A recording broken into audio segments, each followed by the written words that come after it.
Olá, pessoal! Sejam bem-vindos a mais uma aula de ciências. Eu sou a professora Girlane Silva, uma mulher negra usando tranças e hoje vestindo um macacão jeans e uma blusa verde.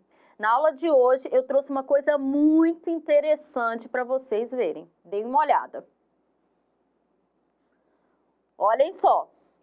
Observem essas marcas, gente. O que será isso? Parece um fóssil, né?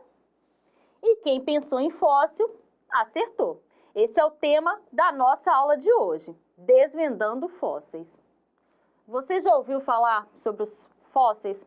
Sempre aparece uma notícia ou outra sobre eles, não é verdade? Dê uma olhada nessa notícia que eu trouxe. Fóssil de pterossauro brasileiro é devolvido por museu da Bélgica. Essa notícia é bem recente e ela fala sobre um fóssil muito importante que foi retirado sem autorização do nosso país e depois de anos, agora ele está sendo devolvido. E adivinhem onde ele vai ficar? Ele vai ficar em exposição aqui na nossa cidade, no Museu de Ciências da Terra. Bem, professora, mas o que são fósseis e por que eles são tão importantes?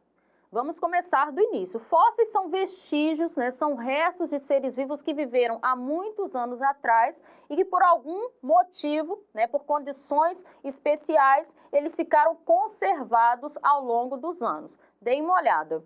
Os fósseis são vestígios de organismos, incluindo animais, vegetais ou micro-organismos, que viveram há muitos anos e que foram preservados com o passar dos anos por meio de processos naturais. Então percebam que eles podem ser partes de seres vivos ou mais raramente o animal todo, ou mesmo pegadas, né, ou seus dejetos, como é o caso aí do cocô fóssil que vocês estão vendo.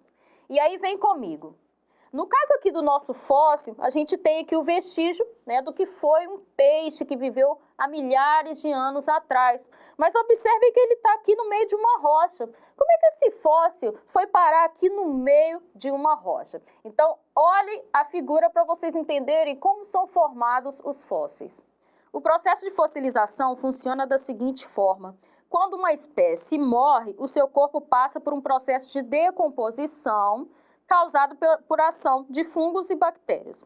Após esse estágio, o corpo pode ser soterrado por uma camada de sedimentos, como vocês podem observar aí na animação, né? E esses sedimentos, eles se assentam por ação da água, eles são levados pela água ou por ação dos ventos.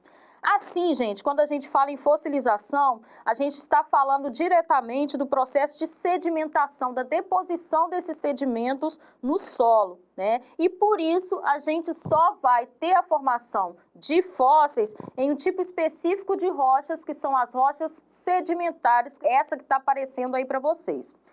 Vejam que ela apresenta várias camadas. Essas camadas são os sedimentos que foram depositando ao longo de milhares de anos. Lembrando que sedimentos, o que é um sedimento, professora? São fragmentos de outras rochas que são transportados pelo vento ou pela água, ou mesmo restos de seres vivos. É a deposição desses sedimentos que vai aprisionar, né, como se fosse aprisionar-se esse ser vivo, esse vestígio, entre essas camadas, né, criando condições especiais para que eles resistam à deterioração do tempo. Ah, professor, um monte de palavras difíceis dessas, não sei se eu entendi não. Então eu trouxe para vocês aí como que se forma um fóssil de dinossauro pela visão de uma criança. Deem uma olhada no vídeo. Como os ossos viram fósseis? Quando um dinossauro morre, Oh no! a parte molinha é comida por outros animais. Aos poucos, o esqueleto vai sendo coberto por camadas de terra. Os minerais da terra penetram lentamente nos ossos e depois de muito tempo, eles se transformam em pedra. Mas isso também depende de condições específicas de temperatura, pressão e ausência de ar. E o que tem de diferente entre uma pedra e um fóssil? Todo fóssil é uma pedra, mas nem toda pedra é um fóssil. Fósseis são restos ou vestígios de seres que viveram há muito tempo. E não são apenas dinossauros e outros animais que podem virar fósseis. Isso também pode acontecer com plantas, conchas, ovos, pegadas e até mesmo com cocô de dinossauro. Muito legal, não é mesmo, pessoal? Mas fiquem ligados porque essa não é a única forma de fossilização que pode acontecer. Uma forma mais rara é a mumificação. Deem uma olhada no slide. A mumificação é o processo de fossilização onde ocorre a preservação parcial ou total do ser vivo original. E ela pode ocorrer por meio da solidificação do animal, por meio de substâncias impermeáveis, né, como é o caso do âmbar, do congelamento ou a desidratação. Eu trouxe para vocês o exemplo aí da conservação em âmbar, que é uma substância formada através da resina, que é uma substância produzida por plantas. Então, imagine que há milhares de anos atrás, né, essas plantas secretavam essa resina e quando o animal se aproximava, ele podia ficar preso. Com o passar do tempo, né, aquela resina se endurecia e aquele ser vivo fica, então, aprisionado. E aí a gente tem uma imagem aí, né, de um inseto que ficou aprisionado no âmbar, né, trazendo essa imagem bem bonita.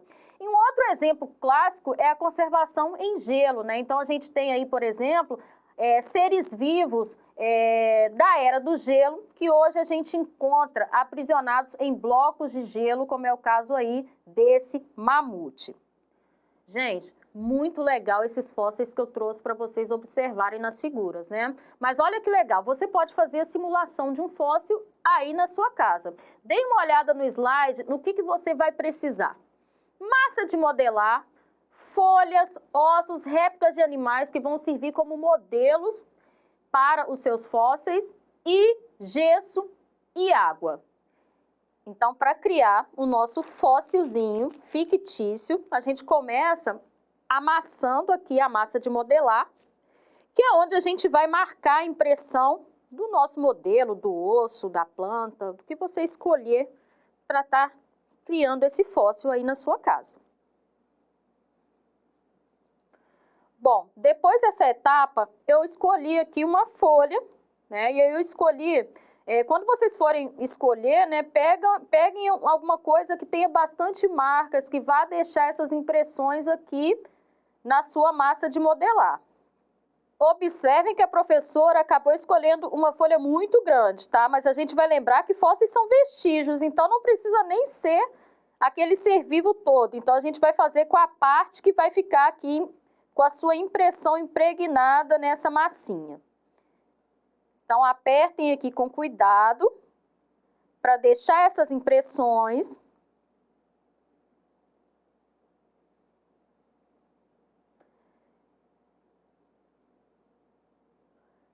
E depois que vocês retirarem, vocês vão observar que essas impressões vão ficar aqui nessa massa de modelar. Observem que as marcas das folhas, elas ficaram aqui impregnadas na massa. O próximo passo é colocar essa massa de modelar num apoio, né? Eu estou usando aqui um pratinho para não extravasar o gesso que eu vou colocar aqui em cima. Gente, para preparar o gesso, é só vocês colocarem algumas colheres, né? Aqui eu já tinha colocado algumas, eu estou colocando então 4 colheres de gesso e vou colocar água para estar formando uma massa.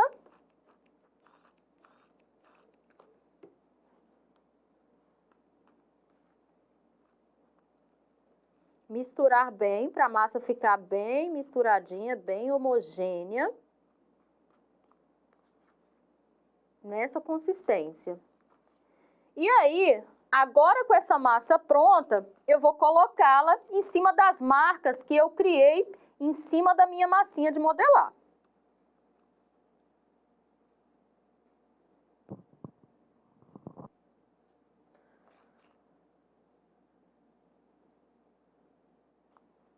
E aí, gente, basta esperar cerca de 30 minutos, que é o tempo que demora para esse gesso secar.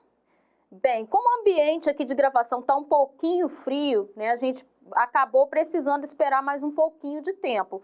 Mas eu trouxe para vocês, né, um molde que já estava pronto há algum tempo e eu vou fazer essa retirada para vocês verem, né, como essas marcas ficam, né? Gente, para facilitar, vocês podem passar na massinha um pouquinho de óleo ou vaselina para que ela não grude tanto no gesso. Mas observem, né? Neste caso aqui, eu usei uma folhinha desse tipo. Observem como as marcas dessa folha ficaram aqui impressas nesse gesso. Muito legal, não é, pessoal? E olha que dica interessante. Para você visualizar melhor essas marcas, né, deixá-las mais bem impressas, vocês podem pintar esse modelo de fóssil aí na casa de vocês. Bem, e vocês devem ter percebido que desde o início da aula tinham vários dinossauros aqui na mesa, né? Deem uma olhada neste aqui. Pois é, gente, é a partir desses vestígios, né, que eu mostrei para vocês, por exemplo, como da folha que ficou impresso no gesso, que os cientistas conseguem reproduzir e estimar como que era um ser vivo que viveu há milhares de anos atrás. Mas agora, se aqui no nosso estúdio, né, esse processo demorou menos de 1 hora para acontecer, na natureza esse processo leva milhares de anos. Para vocês terem uma noção, gente, o fóssil mais antigo documentado tem mais de 500 milhões de anos. Ah, mas professora, como é que os cientistas conseguem determinar, como é que se pode saber a idade de um fóssil? Pois dê uma olhada no slide. O cálculo da idade de um fóssil pode ser feito através da datação do elemento carbono. Observem o esquema. O carbono 14 é produzido na natureza a partir do nitrogênio 14 por ação de raios cósmicos irradiados pelo Sol. As plantas, então, incorporam esse carbono 14 através da fotossíntese e os seres vivos incorporam ao se alimentarem dessas plantas. Quando esses seres vivos morrem, os ossos e a madeira perdem esse carbono 14, que passa, então, a decair, ou seja, ele passa a perder a sua concentração, se transformando em nitrogênio 14. Para que esse carbono 14 decaia a metade da sua concentração, são necessários 5.730 anos. Então, sabendo disso, né, os cientistas conseguem estimar a idade de um fóssil avaliando o nível desse elemento, carbono 14, presente naquela amostra. Então, a cada decaída pela metade, os cientistas sabem que se passaram ali cerca de 5.700 anos. E é assim que eles descobrem, né, que eles estimam a idade de um fóssil. Agora, professora, esse tanto de trabalho, para quê? Por que é importante a gente saber esses dados acerca de um fóssil?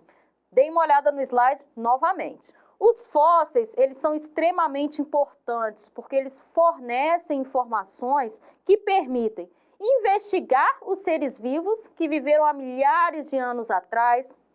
Eles são importantes evidências do processo evolutivo, mostrando seres vivos, né, que viveram há muitos anos atrás e que hoje a gente não tem mais, né? Então, levanta esses questionamentos sobre os processos evolutivos.